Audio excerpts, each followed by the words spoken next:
Kama una chunusi za aina hizi ambazo husababishwa na bacterial infection na sometimes mlilikamano wa mafuta mengi katika ngozi yako, best ukatumia product ambayo ina beta hydroxy acid, especially salicylic acid as a cleanser wakati wa usiku. Inashauriwa kutumia mara 2 kwa wiki kwanza, and then usisahau kutumia moisturizer pamoja na sunscreen yani SPF not less than 30+ nyakati za asubuhi ambapo unakuwa exposed kwa miale ya jua.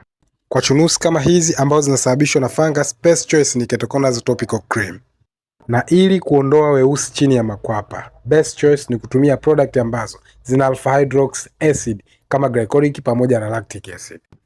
Ngozi yako imeharibika namna hii hasa baada ya kutumia cosmetics ama kuunguzwa na miale ya jua. Tumia moisturizer pamoja na sunscreen kwa ajili ya kutengeneza layer ya ngozi yako iliyoharibika kabla ya kuendelea na kitu kingine.